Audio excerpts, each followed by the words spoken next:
Seorang anggota Polres Sumba Barat, Nusa Tenggara Timur menembak warga hingga tewas. Hal itu terjadi saat pelaku mengeluarkan pistol sambil bercanda dengan korban.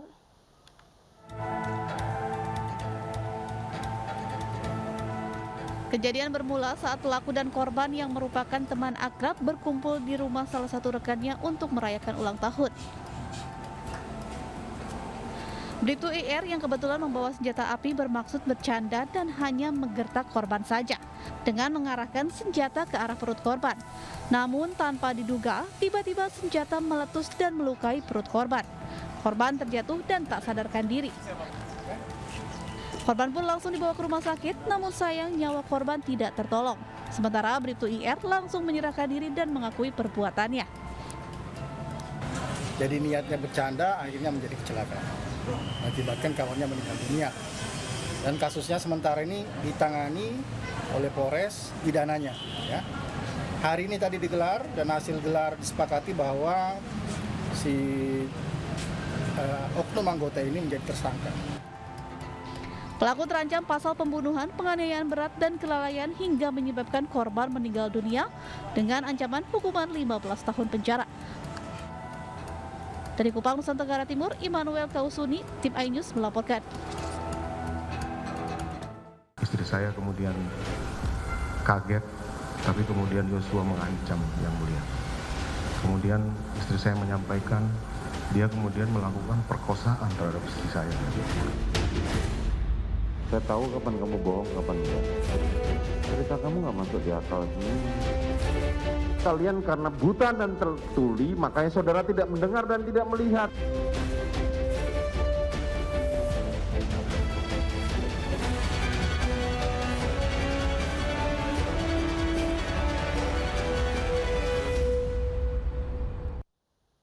Pemirsa, sidang lanjutan kasus pembunuhan Brigadir Yosua kembali digelar di Pengadilan Negeri Jakarta Selatan. Dua terdakwa yakni Ricky Rizal dihadirkan dalam persidangan. Dalam sidang lanjutan ini, Majelis Hakim yang diketuai Wahyu Iman Santoso mencecar terkait skenario pembunuhan Yosua oleh Verdi Sambo. Selain itu, Majelis Hakim juga menanyakan soal uang yang diberikan Sambo setelah Yosua meninggal. Terdakwa Kuat Ma'ruf menyebut dijanjikan uang sebesar 500 juta rupiah. Kuat Ma'ruf bahkan menangis saat Sambo menanyakan kesiapan Ma'ruf untuk dipenjara karena telah ikut membunuh Yosua.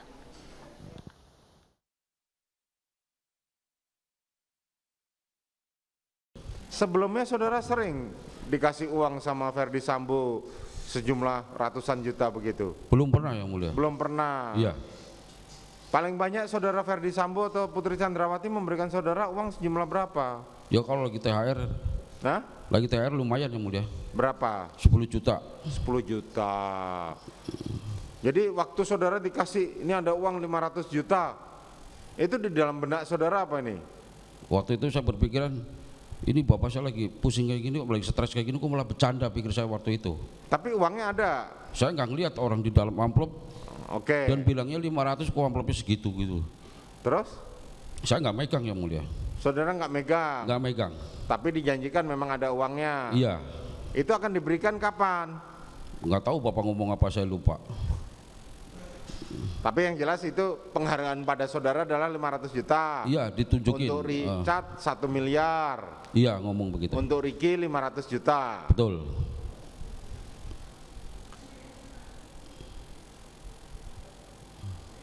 Ini saya jujur nanya. Ya. Pada saat saudara ditawarkan uang 500 juta, apa sih sebenarnya di dalam benak? Kan saudara belum pernah pegang uang sebanyak itu. Saya aja bingung sendiri, Yang Mulia. Enggak, misalnya mau bikin bangun rumah, bikin ternak, beli ternak atau apa? Nggak mikir apa-apa saya. Nggak Orang mikir saya belum apa-apa. pernah pegang uang segitu. Dan sekarang pun juga uangnya nggak ada. Nggak ada. Nyesel nggak uangnya nggak diambil duluan? Enggak, biasa aja. Oh, biasa aja. Selanjutnya saudara tinggal di situ dari tanggal 8. Kemudian saudara kapan saudara ditangkap? Bukan Dan ditangkap, ditahan. Yang Mulia. Diapain? Saya datang ke kantor Barreskrim. Tanggal berapa itu? Majelis Hakim juga mencecar terdakwa Ricky Rizal terkait pemindahan uang 200 juta rupiah dari rekening Yosua. Terdakwa Ricky Rizal menyebut uang itu ditransfer untuk kebutuhan operasional di Jakarta. Kapan saudara diperintahkan saudara Putri Chandrawati untuk memindahkan uang di dalam rekening Joshua?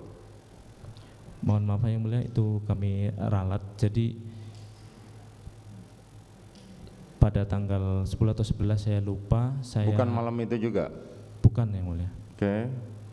Karena ada HP di paperback itu kan ada HP operasional Jakarta yang mulia. Dan itu memang HP milik Ibu Putri, yang saya juga punya HP operasional Magelang yang itu juga milik Ibu Putri Sambo juga, yang di situ ada rekening atas nama saya. Terus yang di Jakarta setahu saya rekening atas nama Yosua. Karena saya menanyakan untuk pengeluaran operasional Jakarta mau menggunakan dana yang mana, Ibu jawab diaturkan saja. Lah saya pikir untuk memudahkan pelaporan maka digabung saja, karena pemilik dari HP yang pemilik dari rekening yang ini kan sudah tidak ada yang mulia, dan kebetulan saya tahu bahwa uang yang ada di rekening operasional itu adalah milik Ibu, sehingga nanti untuk pelaporan penggunaan keuangan jadi satu yang mulia. Dan untuk nilainya 200 juta itu waktu itu karena saya transfer itu karena maksimal kan segitu yang mulia, untuk nilainya ada lebih dari 200 juta. Pada waktu itu handphone itu di tangan siapa? Ada di paperback di kamar ajudan yang mulia. Ada di paperback kamar ajudan Beserta buku-buku laporan keuangan yang mulia. Saya kemudian kaget, tapi kemudian Yosua mengancam yang mulia. Kemudian istri saya menyampaikan dia kemudian melakukan perkosaan terhadap istri saya. Saya tahu kapan kamu bohong, kapan enggak. Cerita kamu nggak masuk di akal. Kalian karena buta dan tertuli, makanya saudara tidak mendengar dan tidak melihat.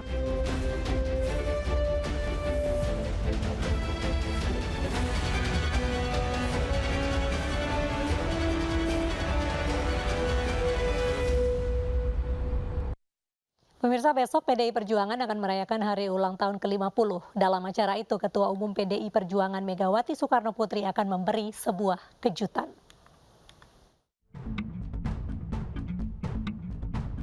PDI Perjuangan berencana menggelar acara HUT ke-50. Banyak pihak berspekulasi HUT PDI Perjuangan nantinya akan sekaligus mengumumkan nama capres Partai Banteng untuk pemilu 2024.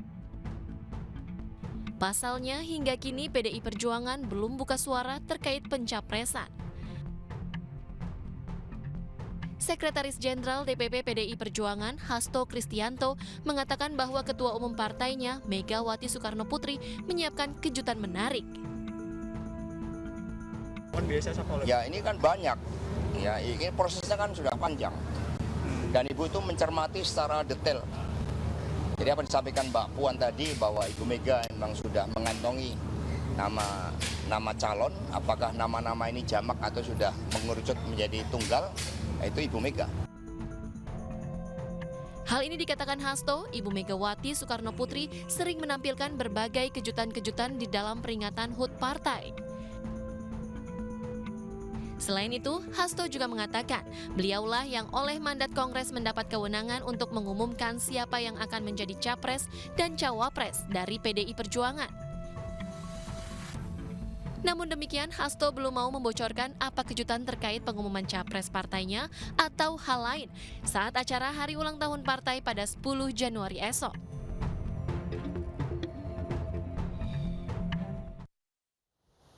Pemirsa, DPW Partai Perindo Daerah Istimewa Yogyakarta menggelar rapat koordinasi untuk persiapan menghadapi kontestasi pemilu 2024. Rapat koordinasi digelar untuk menyatukan visi dan misi Partai Perindo dalam meraih kemenangan di pemilu 2024. DPW Partai Perindo Yogyakarta menggelar rapat koordinasi untuk membahas strategi pemenangan dalam menghadapi pemilu 2024. Rakor ini turut dihadiri secara virtual oleh Ketua Harian Nasional DPP Partai Perindo, Tuan Guru Bajang Muhammad Zainul Majdi, dan para bacalek serta seluruh jajaran pengurus partai dari tingkat DPW dan DPD se-Yogyakarta. Dalam paparannya, TGB meminta agar pengurus DPW Partai Perindo Yogyakarta mampu menjaring tokoh-tokoh yang memiliki kualitas mumpuni untuk dijadikan sebagai bacalek pada pemilu 2024 mendatang. Dan saya juga akan turun ke DPD-DPD untuk menjaring, dan saya juga nggak sungkan-sungkan untuk menemui memang bacalek yang memang potensial untuk kita ajukan. Strategi sendiri gitu ya, untuk penjaringan bacalek ini harus sesuai instruksi Ketua Umum, jadi harus semua dapil terpenuhin, ada berapa ratus di DIY ini harus kita penuhin. Itu. Partai Perindo optimis bisa menjaring bacalek berkualitas dan mampu mengantarkan kadernya duduk sebagai anggota legislatif. Partai nomor urut 16 ini menargetkan 60 kursi DPR RI dalam pemilu 2024 nanti. Dari Yogyakarta, Galih Wisma, iNews melaporkan. Dana haji yang dikelola oleh Badan Pengelola Keuangan Haji (BPKH) sempat diduga memunculkan celah untuk korupsi. Kepala Badan Pelaksana BPKH Fadlul Imansyah kepada awak media beberapa waktu lalu mengatakan bahwa biaya haji tahun 2022 saat ini mencapai 98 juta rupiah, sedangkan masyarakat membayar 39 juta rupiah. BPKH saat ini mengelola saldo sebesar 165 triliun rupiah berbentuk surat berharga syariah negara, penempatan perbankan serta investasi langsung. Sementara itu Ali Fikri selaku juru bicara KPK mengemukakan bahwa kemarin sempat diskusi dengan BPKH. Hal tersebut dilakukan dalam upaya pencegahan dari KPK sehingga tidak terjadi korupsi di kemudian hari. Kedepannya juga akan dilakukan pendampingan harmonisasi Undang-Undang Pengelolaan Keuangan Haji dan Undang-Undang Penyelenggaraan Ibadah Haji sebagai dasar hukum. Penyelenggaraan haji harus saling mendukung dalam perspektif anti korupsi. Saya kira mereka sudah dijelaskan ya, ketika kemudian pengelolaannya yang berupa kemudian diinvestasikan di beberapa hal dan itu menjadi kewenangan dari BPKH saya kira ya, maka kemudian potensi-potensi celah tindak pidana korupsi dari kegiatan investasi tadi itulah yang kemudian KPK berperan begitu kan untuk mencegah di awal agar dana yang begitu besar tadi itu tidak kemudian terjadi korupsi nantinya gitu ya. Karena kan sudah dijelaskan ya, saya kira nanti di tahun 2026, tahun 2027 dan seterusnya yang kemarin sudah disampaikan itu agar celah-celah itu bisa tertutup begitu dalam pelaksanaan ibadah haji tadi itu berupa dana yang dikumpulkan dari masyarakat.